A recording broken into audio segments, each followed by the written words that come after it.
Kembali lagi di segmen BNI Global Diaspora Week bersama saya Andi Shalini.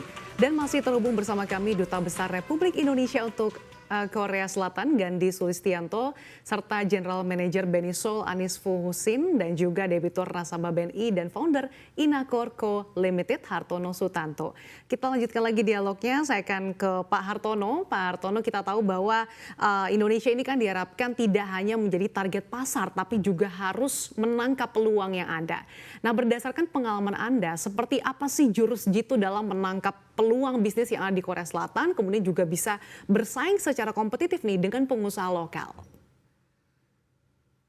Ya, baik. Menurut pengalaman saya, kita sudah mencoba dan sudah melaksanakan proses produksi dan impor ke Korea Selatan. Dan dengan pengalaman ini dalam 2 tahun ini kita menghadapi tantangan yang sangat besar, terutama dari regulasi pemerintah Korea. Karena banyak spesifikasi dan standar itu sangat tinggi di Korea Selatan. Kita mengalami kegagalan 3 kali, tetapi kita tetap masuk, akhirnya kita berhasil masuk. Untuk langkah pertama, kita memasarkan terhadap orang-orang Indonesia yang di Korea seperti yang tadi Bapak sebutkan. 40.000 orang itu adalah langkah yang sangat penting untuk penetrasi terhadap pembelajaran kita dari segi proses dan prosedur. Setelah ini kita aktif mengikuti pameran-pameran didampingi oleh KBRI Seoul maupun ITBC Busan. Dan bersyukur kita sekarang sudah mulai masuk ke mainstream orang Korea yang sekarang ini kita akan jajaki, dan dengan adanya support dari BNI Seoul saya rasa kita akan bisa menggandeng UMKM di Indonesia masuk bersama-sama ke Korea Selatan. Dan banyak trik yang mestinya kita akan bisa kerjakan dengan arahan dari Bapak Dubes. Kita kalau memang kesulitan di Indonesia, kita akan proses sekali lagi yang di Korea. Jadi kita akan ada mid proses di Korea, baru kita akan bersaing dengan produk-produk lokal. Oke, baik, saya akan kembali ke Pak Sulis. Pak Sulis, Korea Selatan ini kan tidak hanya menarik ya untuk dilirik drakornya, tapi peluang usahanya juga ini sangat menarik nih untuk dilirik. Nah, sebetulnya kalau dari pandangan Anda, bisnis apa saja sih Pak yang berpeluang besar nih untuk dikembangkan diaspora Indonesia di Korea Selatan? Pasarnya terbuka sekali sebenarnya, Mbak. Itu makanya saya ingin sampaikan juga sebelumnya bahwa saat ini juga sedang dibentuk ya Indonesian Trading House, kerjasama antara Kadin dengan Kedutaan Besar Republik Indonesia di Seoul, bersama dengan Trading House dari negara-negara lain ya. Dan ini bisa mengisi juga pasar kalau barang-barang yang di Trading House tidak bisa dipasarkan di satu negara, bisa ditransfer ke negara yang lain. Ini penting sekali. Nah, berbicara yang potensi apa yang ada di Korea, ini satu peluang yang sangat besar juga. Saat ini Korea ini teknologinya tinggi. Kalau yang dinamakan UMKM di Korea atau SMEs ya, Small Medium Enterprise, itu kelasnya sudah kelas industrialis kalau di Indonesia. Karena produk yang dihasilkan di Korea ini biasanya sudah kelas robot misalnya ya kan, atau mobil pembersih jalan dengan listrik dengan daya dari matahari. Itu semua kalau di negara kita adalah hasil daripada industri, sudah industri. Nah, di sini ini tergolong UMKM. Jadi market UMKM Indonesia dengan Korea berbeda. Saya pikir kita tidak bersaing langsung ya, UMKM Korea ini kelasnya sudah kelas teknologi. Nah, kita belajar dari kemajuan teknologi yang ada di Korea ini.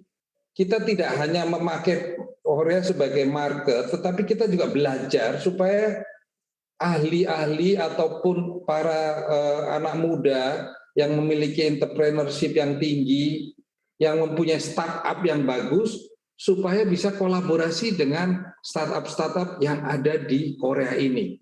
Nah, ini satu terobosan yang baru, makanya di dalam KBRI Seoul saya membentuk fungsi yang namanya fungsi ekonomi kreatif dan digital ekonomi serta percepatan startup. Ini kenapa? Karena saya melihat peluang kerjasama. Jadi saya tidak ingin Indonesia hanya dipakai sebagai market saja oleh para startup, tapi saya minta startup Indonesia juga masuk ke pasar Korea. Ya, ini lepas dari yang tadi saya bilang UMKM yang bersifat food and beverages yang memang sudah dijalankan saat ini, ya. Makanan, minuman sudah banyak Indonesia masuk ke Korea, tetapi yang belum dan yang perlu adalah orang-orang atau anak-anak muda startup yang ada di Indonesia masuk ke pasar Korea, berkolaborasi dengan mereka, membuat startup, masih film, kerjasama ekonomi kreatif, ya. Saya baru kedatangan tamu kemarin Afgan, misalnya berkolaborasi dengan KBS World di sini, duet dengan penyanyi Korea, atau bahkan saya sedang berpikir bagaimana membuat sinetron Indonesia bisa digabungkan dengan drakor, ya, percintaan antara orang Indonesia dengan Korea, karena ini banyak terjadi, sudah mixed married, kan? Itu karena drakor, melihat betapa romantisnya orang Korea. Nah, sementara saya belum lihat ada bintang Indonesia yang bisa menonjol seperti bintang drakor Korea yang bisa mendunia. Nah, ini juga peluang pasar yang menurut saya juga perlu kita support, perlu pemerintah juga melakukan usaha atau upaya, dan kita perlu juga dukungan juga dari perbankan seperti BNI untuk mengarah juga ke sana. Demikian, Mbak, kira-kira. Menarik nih Pak, banyak sekali ternyata ceruk pasar yang masih bisa digali lagi ya oleh Indonesia. Tadi mulai dari startup sampai terkait dengan drakor yang juga digandrungi oleh masyarakat Indonesia. Nah, kalau dari pandangan BNI nih Pak Anisfu, mungkin ada nggak sih Pak langkah-langkah selanjutnya atau mungkin inovasi-inovasi yang akan dilakukan oleh BNI mungkin melalui program BNI Explora untuk tadi Pak semakin mendorong dan juga mendukung potensi-potensi tadi mulai dari startup sampai tadi drama Korea mungkin bisa dikolaborasikan dengan Indonesia. Baik Mbak, jadi sebenarnya apa yang tadi yang disampaikan Pak Dubes, jadi keberadaan BNI Seoul ini tetap akan selalu mensupport apapun potensi yang bisa kita kolaborasikan, kita peluang yang bisa kita garap di pasar Korea untuk terutama untuk untuk Indonesia masuk ke Korea Selatan, ya. Nah, jadi intinya adalah keberadaan BNI Seoul ini selalu di bawah di bawah supervisi dari Pak Dubes pun kami pun siap untuk kedepannya untuk memberikan support terhadap keberadaan diaspora Indonesia yang ada di Korea Selatan tentunya. Jadi intinya adalah kami siap untuk berkolaborasi dengan teman-teman diaspora Indonesia dan KBRI tentunya. Oke, itu tadi dia kesiapan dari BNI ya Pak. Saya akan kembali ke Pak Hartono. Pak Hartono, salah satu tadi bentuk support yang perlu dilakukan adalah tadi yang disebutkan Pak Sulis adalah permodalan. Nah, kalau dari pengalaman Anda nih seperti apa sih bentuk support yang diberikan BNI dengan solusi keuangan untuk para diaspora Indonesia, utamanya dengan pengalaman-pengalaman Anda selama ini Pak? Baik, selama ini BNI telah aktif untuk membantu teman-teman kita diaspora di Korea Selatan, baik dari segi permodalan maupun fasilitas LC untuk yang mengimpor barang dari Indonesia. Saya rasa ini sangat penting karena BNI tetap support kita sebagai diaspora, dan dengan adanya dukungan dari KBRI, maka kita akan bersatu supaya kita Indonesia di sini juga bisa sebagai player di Korea Selatan, tidak hanya sebagai konsumen di sini. Kita akan bergerak untuk memasuki pasar Korea yang lebih besar lagi. Oke, saya akan kembali ke Pak Sulis. Pak Sulis, dengan berbagai tantangan yang juga tadi mungkin sempat disebutkan oleh Pak Hartono, sebetulnya kalau pandangan Anda apa saja sih tantangan yang mungkin dihadapi oleh UMKM di Indonesia, di Korea Selatan gitu dalam promosikan usaha mereka, Pak? Oke, jadi kembali kalau soal UMKM Indonesia, itu saat ini memang masih didominasi untuk food and beverages, ya, untuk makanan dan minuman. Ya, Pak Hartono sendiri juga sudah memiliki branding sendiri, ya, dengan packaging yang bagus, karena memang sudah pengalaman Pak Hartono bukan hanya di Korea tapi di negara lain juga. Dia punya branding lokal, jadi branding Indonesia yang dibawa ke Korea dan disukai oleh masyarakat Korea. Brandingnya sesuai dengan figur Pak Hartono, Cak Gundul namanya. Nah ini penting bahwa perlu produk-produk Indonesia ini juga punya identitas Indonesia yang bisa diberikan storytelling gitu. Jadi diceritakan, misalnya Pak Hartono punya produk katakanlah keripik ketela. Keripik ketela itu apa, kemudian bagaimana prosesnya, higienis dan lain sebagainya, sehat untuk ini. Sehingga orang Korea itu membeli barang itu bukan sekedar karena rasa saja, tetapi dia juga ikut merasakan perjalanan produk tadi. Sehingga nanti orang mencintai atau menyukai produk bukan karena hanya berasal dari Indonesia, tetapi karena ada satu perjalanan storytelling itu tadi. Nah ini penting, itu challenge memang buat kita. Belum semua pengusaha diaspora seperti Pak Hartono, mereka rata-rata hanya pengennya ekspor barangnya, dia kirim barang, dia tidak mikirkan packagingnya, dia tidak mikirkan storytellingnya, dia hanya mau barang itu laku aja.